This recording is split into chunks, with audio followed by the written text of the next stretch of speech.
और चलिए अब बात ज़ेलेंस्की की तरफ से दिए गए बहुत बड़े सरप्राइज की करते हैं। पुतिन के कादिरफ के मुकाबले में ज़ेलेंस्की ने यूक्रेन का कादिरफ उतार दिया है। ज़ेलेंस्की का कादिरफ ज्यादा खूंखार बताया जा रहा है। ज़ेलेंस्की ने एक वीडियो जारी किया है और इस वीडियो में यूक्रेन का कादिरफ दिखाई दे रहा है और उसने पुतिन को मारने की कसम खा ली है।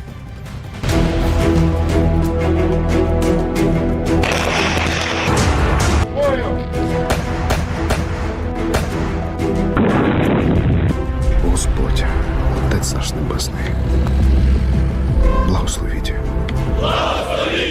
ज़ेलेंस्की ने नया वीडियो बनाया है। ज़ेलेंस्की के वीडियो में बहुत जोश है। ज़ेलेंस्की ने नए वीडियो में रूस को खत्म करने की कसम खाई है। इस 1 मिनट के वीडियो में ज़ेलेंस्की ने अमेरिका से मिली M777 तोप से लेकर हिमार्स के रॉकेट हमले दिखाए।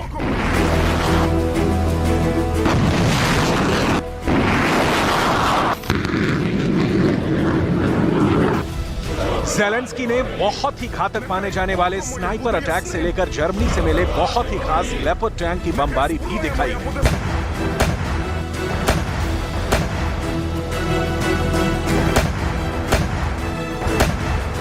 लेकिन इस वीडियो में ये कमांडर ज़ेलेंस्की का कादिरफ कहा जा रहा है।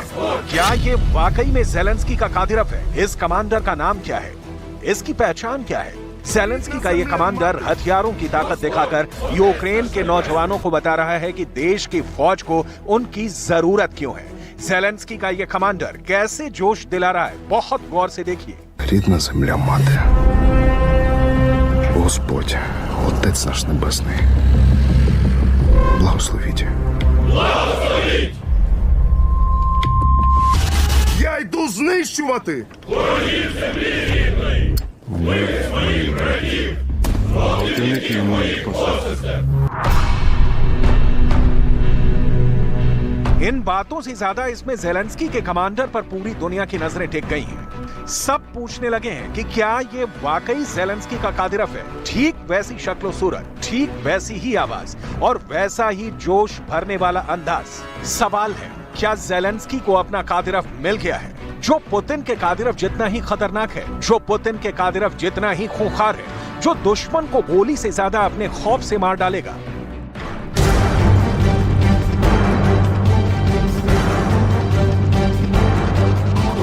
इस कमांडर का नाम क्या है? इस कमांडर की बातों को कैसे यूक्रेन के सैनिक दोहरा रहे हैं? इस कमांडर में ऐसा क्या जादू है कि यूक्रेन के फौजी अब अपनी जान की बाजी लगाने के लिए तैयार हैं? ये वो सवाल हैं जो इस कमांडर की तुलना पुतिन के कादिरफ से कर रहे हैं। एक तरफ पुतिन का कादिरफ और दूसरी तरफ ज़ेलेंस्की का कादिरफ। युद्ध में एक छोटी फौज भी बड़ी फौज को हरा सकती है, बस फर्क सिर्फ कमांडर का होता है। ज़ेलेंस्की अब अपनी फौज में इसी कमी को पूरा करना चाहते हैं, इसलिए वो ले आए हैं अपना कादिरफ।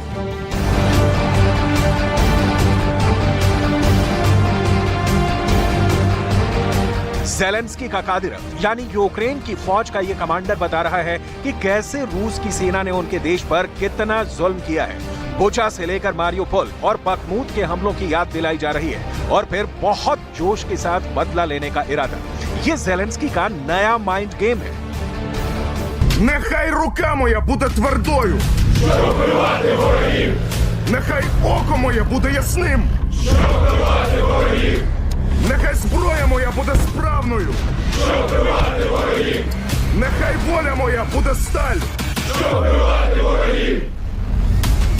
Україно, рідна земля мати, Господь, Отець наш Небесний, благословіть наш рішучий наступ, нашу священну помсту, нашу святу перемогу.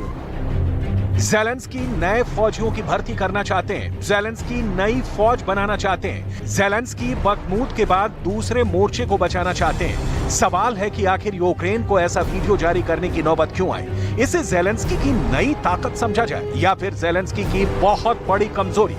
क्योंकि यूक्रेन में कई मोर्चों से छन छन कर आने वाली रिपोर्ट अक्सर सच कम और झूठ का पुलिंदा या कहें कि प्रोपेगेंडा ज्यादा होती है। इसलिए सही और पुख्ता आंकड़े जानना बहुत जरूरी है।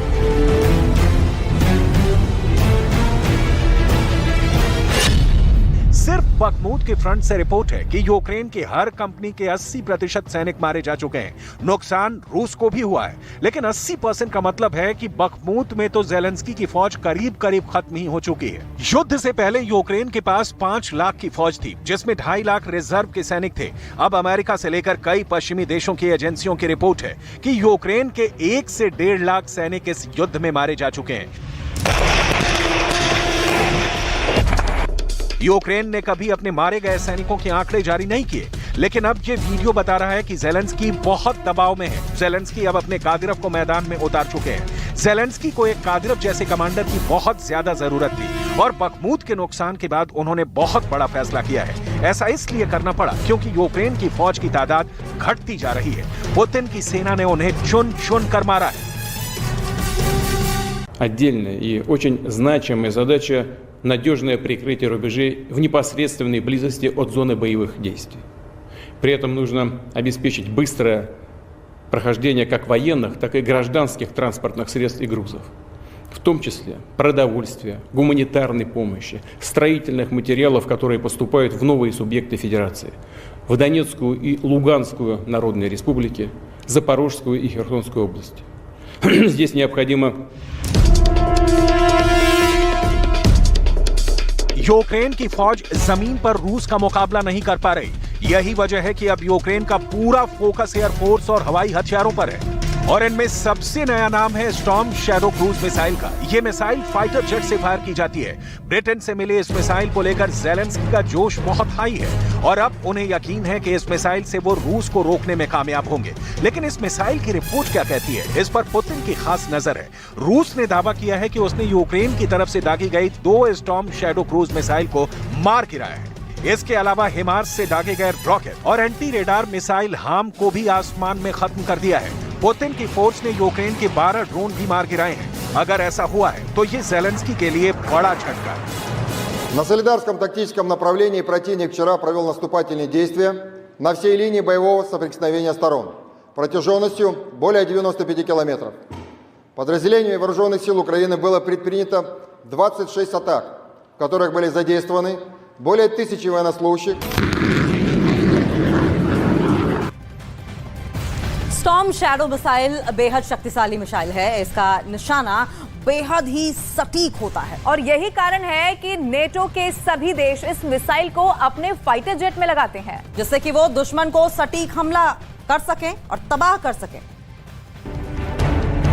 स्टॉर्म शैडो मिसाइल नेटो का बहुत ही खास हथियार मानी जाती है, जो यूरो फाइटर टाइफून से लेकर राफेल और ग्रिपेन से लेकर टॉर्नेडो और मिराज फाइटर से भी लॉन्च की जा सकती है। इस मिसाइल के मिलने का मतलब है कि जो हथियार अमेरिका ने भी ज़ेलेंस्की को नहीं दिया, उससे ज्यादा रेंज की मिसाइल तो ब्रिटेन ने ज़ेलेंस्की को थमा दी है। स्टॉर्म शैडो का जो वर्जन ज़ेलेंस्की को मिला है, उसकी रेंज 250 किलोमीटर है। यूक्रेन के पास इतनी लंबी रेंज की कोई मिसाइल नहीं है। ज़ेलेंस्की ने इससे रूस की सेना के ठिकानों पर तबाही मचाना भी शुरू कर दिया है। लुहांस्क में इसी मिसाइल से यूक्रेन ने हमला किया और ये मिसाइल एक अपार्टमेंट पर जाकर गिरी। मलबे के बीच में से ये टुकड़ा मिला जिस पर लिखा है ये पार्ट सिर्फ स्टॉर्म शैडो में इस्तेमाल करने के लिए है।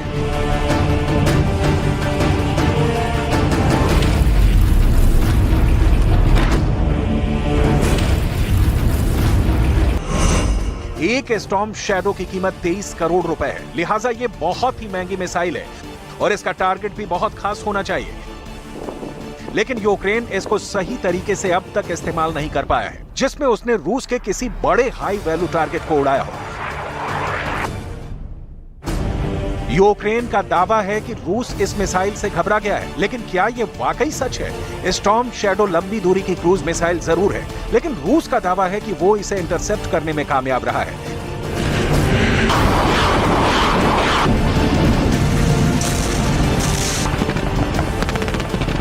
यानी उसे इसे आसमान में ही ट्रैक करके मार गिराने में कोई दिक्कत नहीं आ रही। स्टॉर्म शैडो कैसे काम करती है, बहुत गौर से देखिए।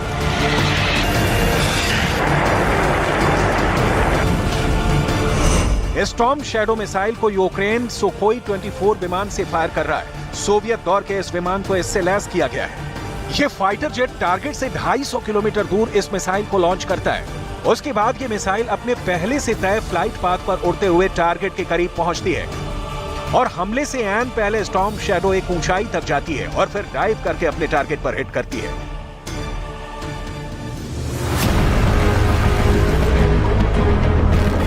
इस मिसाइल की डिलीवरी में कोई ब्रेक ना लगे, इसे पक्का करने के लिए खुद ज़ेलेंस्की ब्रिटेन गए और साथ में कई और हथियारों की डिमांड की। देखा जाए तो हथियारों को लेकर ज़ेलेंस्की की ये बेकरारी सिर्फ ब्रिटेन से ही नहीं है। ज़ेलेंस्की तो पुतिन को हराने के लिए पूरे यूरोप और नाटो से हथियार मांग रहे हैं।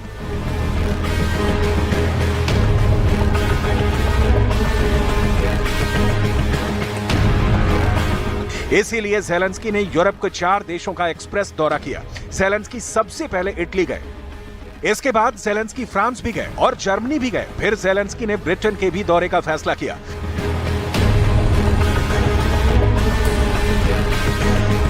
हालांकि इस दौरे से पहले ही ज़ेलेंस्की को स्टॉर्म शैडो मिसाइल मिल चुकी थी और अब तक ज़ेलेंस्की इस क्रूज मिसाइल से कुछ खास नहीं कर पाए। अब देखिए, ज़ेलेंस्की को जर्मनी से मिली तोप का खतरनाक रूप। रूस के ठिकानों से आग के गोले बरसाती ये है जर्मनी की सबसे भरोसेमंद आर्टिलरी। नाम है PZH-2000। जर्मनी की ये तोप यूक्रेन में रूस की फौज पर कयामत बनकर टूट रही है। ये बखमूत का वो बचा खुचा इलाका है जहां ज़ेलेंस्की की फौज अब भी मौजूद है और यहां जर्मनी की इस तोप ने रूस के आगे घुटने टेकने से इनकार कर दिया है। ये तोप 1 मिनट में 155 mm के 9 गोले दाग सकती है। इसकी फायरिंग रेंज 36 किलोमीटर है, जबकि PZH-2000 को एक जगह से दूसरी जगह ले जाना काफी आसान है, क्योंकि ये टैंक नुमा कैरियर पर माउंट करके बनाई गई है। Любое оружие сейчас нам нужно, в любом случае. И плохого оружия нет, если оно убивает твоего врага. Это однозначно. Чем хорошее? Высокоточная, скорострельная, мобильная.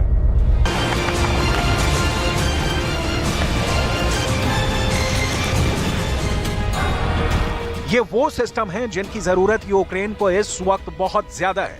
यही देखकर नाटो और अमेरिका यूक्रेन को लगातार आधुनिक हथियार भेज रहे हैं। ये ऐसे हथियार हैं जो अफगानिस्तान में इस्तेमाल किए जा चुके हैं। अभी इससे यूरोप के कई देशों के अलावा कतर की सेनाएं भी लैस हैं। Цінний день є санкції проти юридичних та фізичних осіб, більшість з них російські, які працюють на терор. Загалом 220 компаній та 51 фізична особа.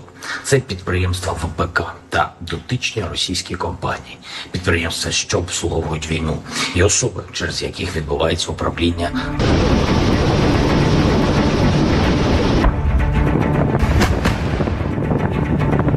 इस वक्त यूक्रेन का युद्ध बहुत ही खतरनाक दौर में पहुंच चुका है। युद्ध को 1.5 साल होने जा रहे हैं, लेकिन ये हमले रुकेंगे ऐसा बिल्कुल भी नजर नहीं आ रहा। दोनों तरफ हजारों या कहें कि लाखों सैनिकों की जान जा चुकी है। दुश्मन को ज्यादा से ज्यादा नुकसान पहुंचाने का दावा दोनों तरफ से किया जा रहा है।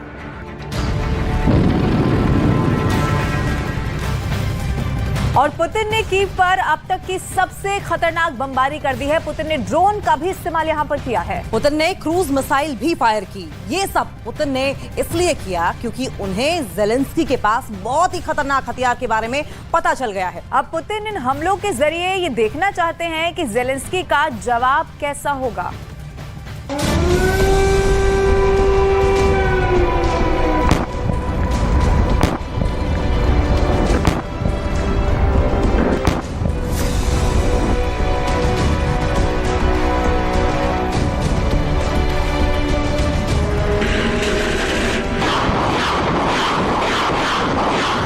जो लोग महायुद्ध में रूस की हार की भविष्यवाणी कर रहे हैं, उन्हें कीव पर अटैक की नई तस्वीर जरूर देखनी चाहिए।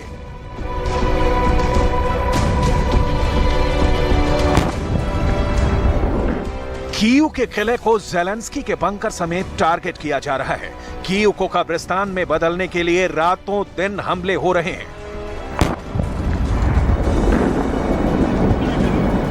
जिन्होंने बखमूत के विनाश की तस्वीरें देखी हैं, जिन्हें कीव पर हमले की रफ्तार, उसकी फोर्स समझ में आएगी तो अचंभे में पड़ जाएंगे। पुतिन यूक्रेन के संपूर्ण नाश की कैसी स्क्रिप्ट तैयार किए बैठे हैं। जिन लोगों के दिमाग में ये बात चल रही है कि पुतिन नाटो के हथियारों के सामने कमजोर पड़ रहे हैं, उन्हें कीव पर हमले की इनसाइड स्टोरी समझनी चाहिए, क्योंकि ये हमला सिर्फ कीव को जलाने के लिए नहीं किया गया।